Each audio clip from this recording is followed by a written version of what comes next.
नमस्कार, जय श्री केदार। आज है 16 अप्रैल और सुबह की 6 बज चुकी है। आपको दिखाता हूँ सोनप्रयाग का नज़ारा।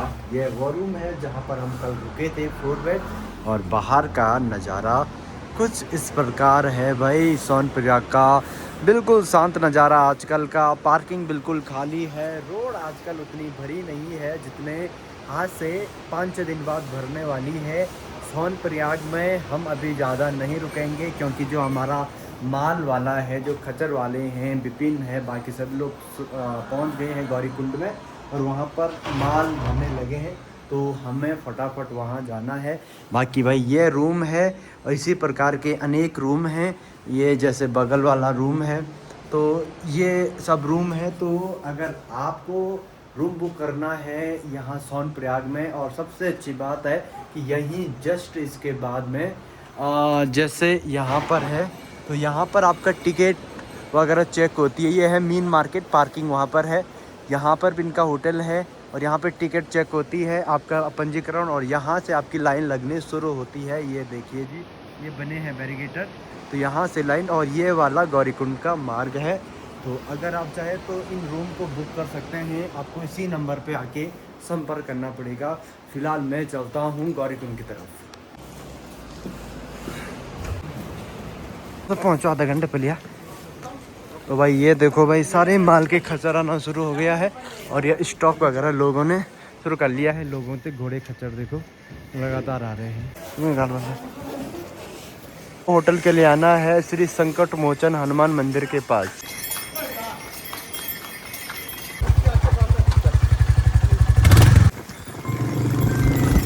यहाँ पर इसी प्रकार का जाम वाम लगता है भाई। वैसे घोड़े चलते हैं, वैसे ही माल वाले खच्चर और वैसे ही सवारी वाले खच्चर। ये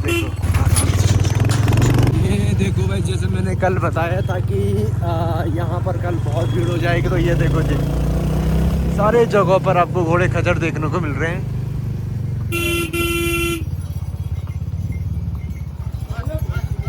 हेलो, आराम से आराम से आराम है। मेरे पास एक बैग और आ गया है और रजाई के कवर वगैरह भी आ गए हैं।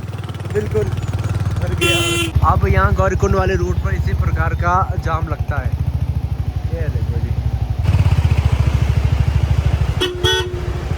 यहाँ पर वह सामान बिखरा पड़ा है। कुछ सामान लोड हो गया उस खच्चर में। ये देखो जी, और ये नेपाली भाई बंद भी देखो भाई, सब आ गए हैं। तो भाई सामान लोड होने लगा है।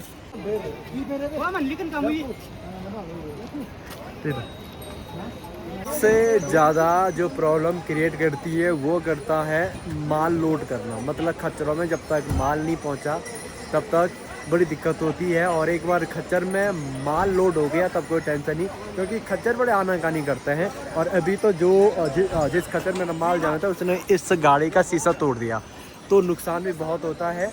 और अभी तो बहुत सारे खच्चर हो गए हैं, वही गाड़ियाँ चल रही हैं, कोई खच्चर किसी को मार रहा है, तो दिक्कत बहुत है।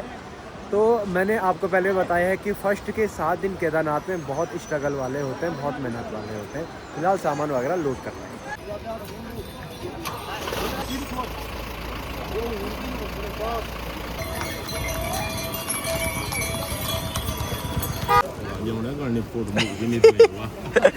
यहाँ पर भैजी की दुकान में चाय जरा, यहाँ में चाचा जी भी हैं। सामान लोड हो गया है और 9:30 बजे मैं निकल रहा हूँ गौरीकुंड से केदारनाथ धाम की तरफ। और बाइक यहाँ पर पार्क कर ली है, परसों भाई इसको ले जाएगा। तो भाई बाइक को आप मिलेंगे 1.5-2 महीने बाद। इस गौरीकुंड में कल तक भीड़ नहीं थी। उस गौरीकुंड में अगर आप देखें तो आज अच्छी खासी भीड़ है भाई। और साफ सफाई भी आजकल के मुकाबले ज़्यादा है। तो भाई मैं आ गया हूँ गौरीकुंड के उस स्थान पर जहाँ पर कुंड है, और यहाँ इस साइड में आप नहा सकते हैं, गर्म कुंड है। और एक बात आपको बोलना चाहूँगा कि जब भी आप कुंड में आते हैं या फिर गर्म कुंड में आते हैं तो गंदगी न मचाएं, और कोशिश करिए कि आप पानी अलग से निकाल कर स्नान करें, क्योंकि उसी पानी में बहुत लोग नहाते हैं, उससे बीमारियाँ भी होती हैं भाई। तो अपनी सेफ्टी अपने हाथ।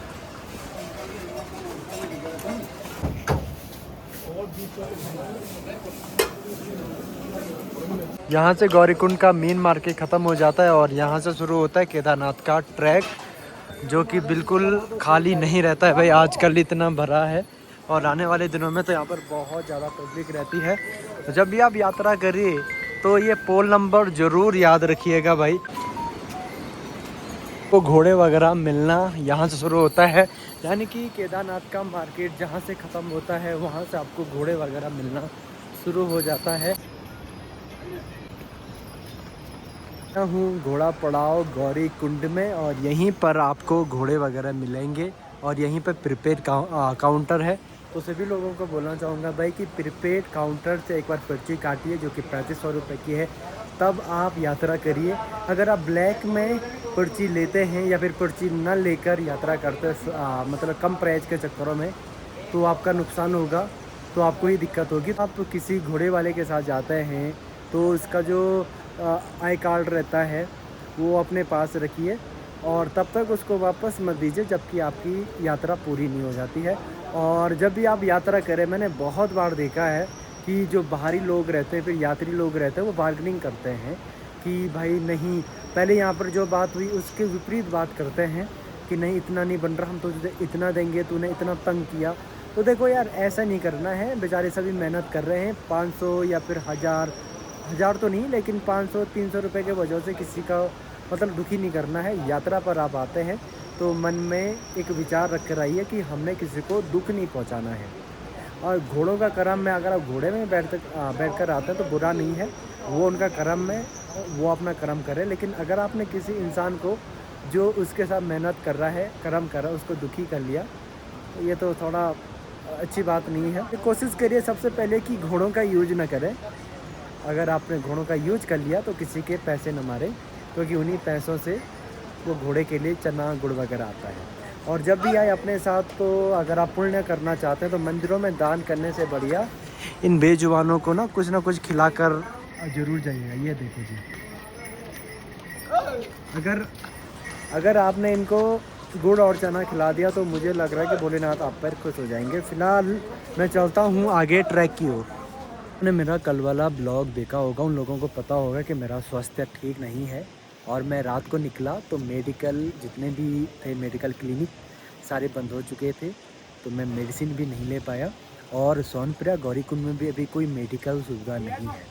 मैं ये सब क्यों बता रहा हूँ आपको, क्योंकि मैं बहुत कोशिश कर रहा हूँ पैदल जाने की, लेकिन पैदल नहीं मतलब चला जा रहा है भाई। मैंने अपने दोस्त को मैसेज भेजा है कि वो मेडिकल ले लेना भाई, तो अभी मेरे को घोड़े से जाना पड़ेगा। तो पब्लिक अब बोल देगी कि भाई गलत कर रहा है तू, लेकिन माफ़ी चाहूँगा, क्योंकि अगर मैं अभी घोड़े में नहीं गया तो मेरा सामान ऊपर भीग जाएगा, और सामान भीगेगा तो बहुत सारे लोगों की बुकिंग कैंसिल हो जाएगी, क्योंकि रजाए गद्दे हैं और बहुत सारी चीज़ें हैं।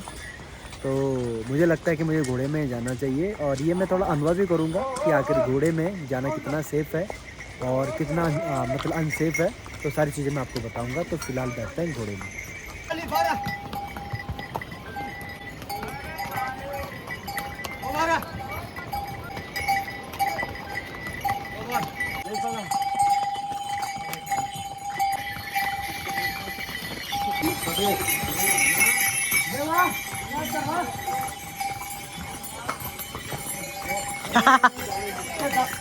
तो भाई आप जब घोड़े में बैठते हो तो आपको भी इसी प्रकार की प्रॉब्लम आ सकती है, इसलिए अच्छे से बैठिए, ढंग से बैठिए और कस के पकड़िए। तो यात्रा मार्ग पर दुकानें खुल गई हैं, कुछ यहाँ पर भी खुल गई हैं, ऊपर में भी खुल गई हैं।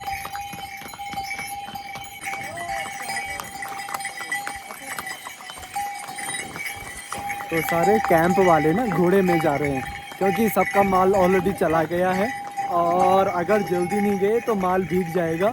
वैसे पैदल जाना सबको अच्छा लगता है, लेकिन ज़रूरी है ये सब चीज़ें पैदल। भैया भाग रहे अभी।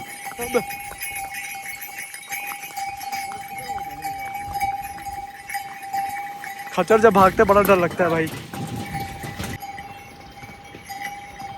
अभी यहाँ पर हनुमान मंदिर का निर्माण भी हो रहा है भाई। जब तक आप आते हैं तब तक यहाँ पर हनुमान मंदिर भी बन जाएगा।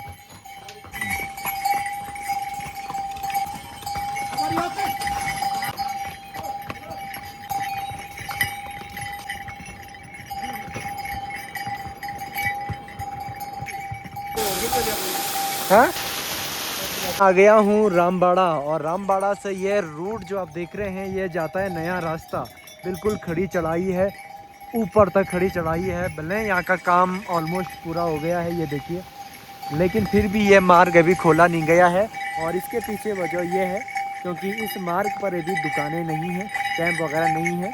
दुकानें क्यों नहीं है? क्योंकि खच्चर जा नहीं सकते हैं, और खच्चर नहीं जा सकते हैं तो फिर माल भी नहीं जाएगा। और अगर खच्चर चले गए तो आपको पता होगा ये बहुत ही संग्राम मार्ग है। आपको दिखाते हैं, थोड़ा मेरा घोड़ा अगर थोड़ा जल्दी चला जाए।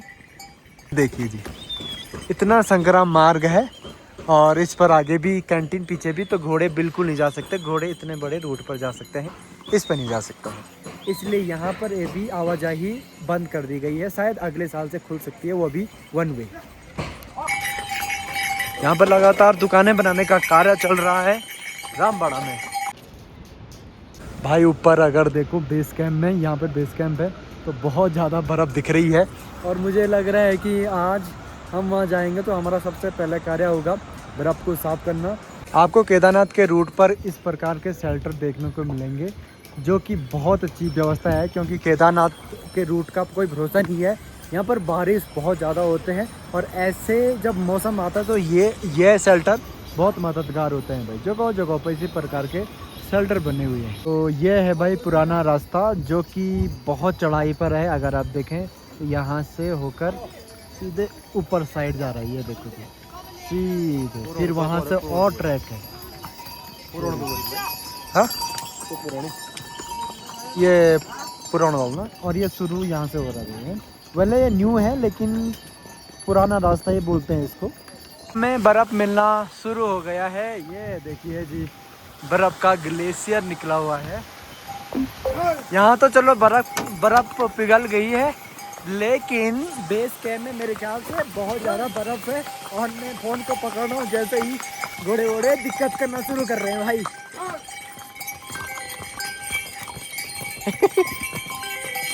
अरे अरे अरे अरे देखो जी कैसे ऐसा नहीं कर रही है। आज सुबह से फ़ोन इतना बज गया, जबकि सब मैंने बोल भी दिया वीडियो में कि भाई कॉल नहीं करो आज, क्योंकि पहुंच के ही मैं रिसीव करूंगा। अब बताओ ऐसे मैं कैसे रिसीव करूं? तो भाई ये घोड़ों के लिए पानी पीने के लिए बहुत अच्छी व्यवस्था कर रखी है भाई। वो ग्लेशियर जो अक्सर वायरल होता रहता है अपनी वीडियो के लिए, यहाँ पर जो वीडियो बनाता है सब वायरल होता है। हम आ गए हैं छानी कैंप, और छानी कैंप से ही बर्फ़ दिखना शुरू हो गया है भाई। ये देखो इस प्रकार यहाँ, लेकिन ज़्यादा नहीं है अभी। बेस कैंप में तो बहुत ज़्यादा बर्फ़ है। ये सामने दिख रहे हैं जी बेस कैंप। यहाँ पर देखो भाई कितनी सारी बर्फ़ है कि लोगों को कैंप लगाने के लिए एक बार खोदना पड़ रहा है।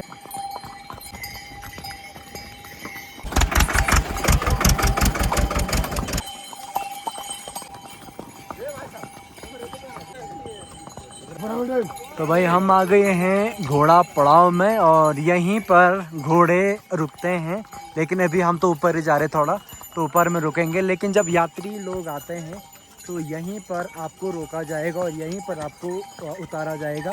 बहुत लोग क्या करते हैं ना, बोलते हैं हमें ऊपर मंदिर तक ले जाओ, तो मंदिर तक नहीं जाता भाई घोड़ा, यहीं तक जाएगा। यहाँ पर बहुत बड़ा पार्किंग एरिया है। फिलहाल तो यहाँ पे बर्फ़ है तो दिख नहीं रहा।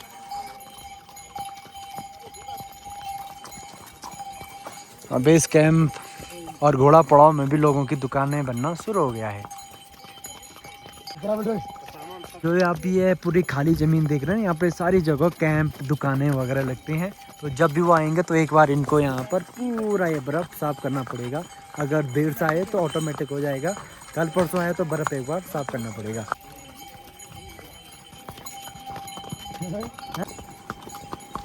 ये है भाई प्रीपेड। यहाँ पर आपको पर्ची लेनी पड़ेगी जब आप नीचे जाएंगे, और यहाँ पर घोड़े पूरे रुकते हैं नीचे से लेकर ऊपर तक। यहाँ से होता है अपना इलाका चालू। ये मेरा मतलब मेरे कैंप के लोग यहाँ पर प्राइवेट वॉशरूम यूज़ कर सकते हैं, और जस्ट इसके नीचे पब्लिक वॉशरूम है, और यहाँ पर मेरा कैंप है। सारे लोग तैयारियाँ करने लग गए भाई। अरे भाई जी जय श्री केदार। तो भाई जी राम राम। चलो मिलते हैं। पूरे यहाँ तक जाएंगे भाई हम।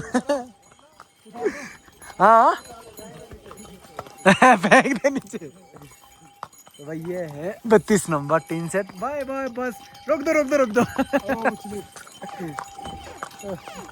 ओ भाई साहब अरे वाह ये सामान यहाँ बचो रहे हो। ये सामान यहाँ बचे हुए सामान ये हम यह सामान तन बेचे। देखो मेरे सब साथ वाले लगे हैं यहाँ पे। अरे जगदीश भाई और बढ़िया। अरे बढ़िया बढ़िया जय श्री केदार। अरे यार बड़े जवान लग रहे हो, क्या बात है। चार बच्चों के पापा आज बड़े छोटे लग रहे। सब बढ़िया। क्या हाल है। सब बढ़िया। प्रणाम कर फिर से कर। ठीक है बढ़िया ना। सब बढ़िया बहुत बढ़िया। कब पहुंचे। चलो ये अपना भाई मुझे लगा तू नहीं आ रहा यार इस बात। अरे यार मजबूर कर दिया। ना ना मजबूर नहीं है भाई, यहाँ किया भाई उन्होंने मेरे आने के लिए। आपके बिना होगा भी नहीं बेटा, इधर ये सब साफ करना तूने वैसे भी। आप कौन ये। चल आगे बढ़। वो सामान मिचो बनो की वो गुम्बन है। चलो भाई ये सामान पूरा बचा हुआ है जो मुझे चाहिए था, क्योंकि मुझे लगा कि ये कहीं गुम ना हुआ हो, लेकिन देखो भाई सामान बचा हुआ है। तो सब साथ वाले देखो भाई यहाँ पर आ गए हैं। भाई जी राम राम। ठीक है बढ़िया लगे हो फूका फूकी पे और सब बढ़िया ना। अरे यार आपके तो याद ही आए भाई जी। अभी इस साल आप नहीं हो, पहचान में नहीं आ रहे हो हैं। बाकी भाई जी अरे भाई जी भी है ना, लगे हो। अच्छा ठीक है। और माल वाल उतारते हैं और उसके बाद यहाँ पर साफ करके कैंटीन बनाने का काम करते हैं और अभी कैंप भी सेट करना है। फिलहाल भाई एक बार यहाँ पे ये बर्फ़ खाली करते हैं और कोशिश करते हैं कि अभी ये बर्फ़ खाली हो जाए और यहाँ पे दुकान थोड़ा खड़ी कर दें, और दुकान के बाद पूरा सामान यहाँ रखेंगे और हम यहाँ पर सोने वाले हैं इस वाले कैंप में। ये देखो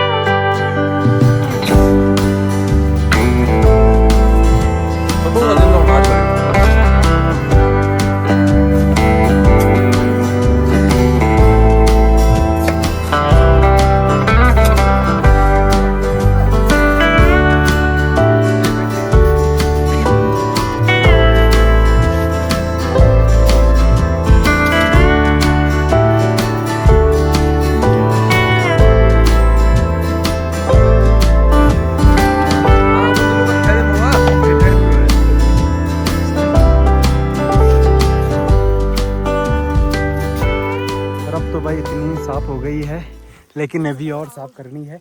और बारिश भी हल्की फुल्की शुरू हो गई है, लेकिन उससे पहले थोड़ा चावल खाना खा लेते हैं, क्योंकि सुबह से मैगी के अलावा कुछ नहीं खाया है। सभी लोगों ने यहाँ पर स्टोव में खाना बनाया है। और यहाँ पर हाथ धोने के लिए देखो भाई ये बर्फ़ का पानी आ रहा है, हाथ वाथ धोते हैं। बहुत ठंडा है।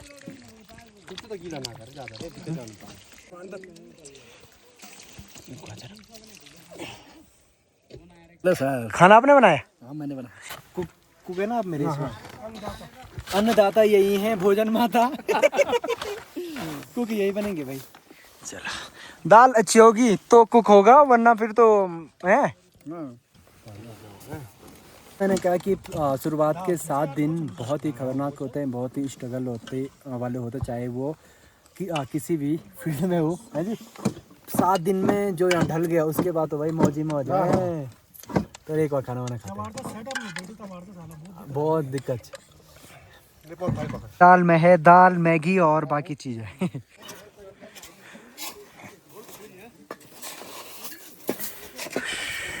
ये देखो भाई इतनी बर्फ़ को काटना बहुत वाट लग गई। फिर से बारिश चालू हो गई है और हम आ गए हैं इसके अंदर, और यहाँ पर ये दाजू भाई भी हैं जी। पानी के लिए भाई देखो बर्फ़ इकट्ठा कर रहे हैं, चलेंगे बर्फ़, क्योंकि यहाँ पर आजकल पानी नहीं है, तो इसी प्रकार से जो साफ बर्फ़ होगी उसको इकट्ठा किया जाएगा। और ये है हमारी कैंटीन, तो अभी इसको थोड़ा सा ओपन करेंगे और यहाँ पर कैंटीन ऊपर खड़ी करेंगे। हाँ?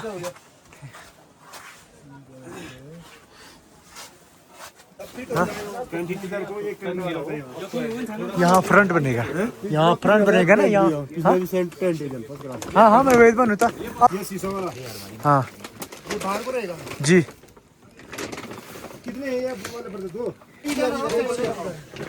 यहाँ पर भाई कैंटीन बनाने की तैयारी चल रही है।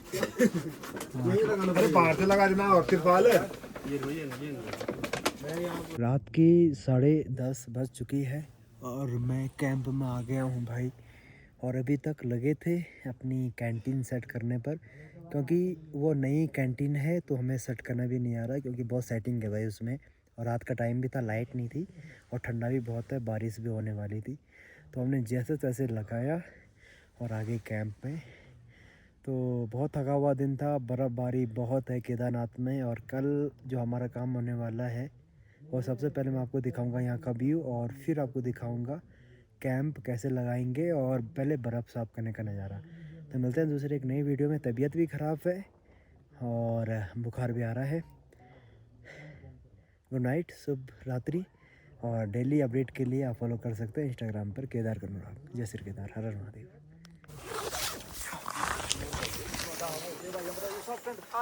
हाँ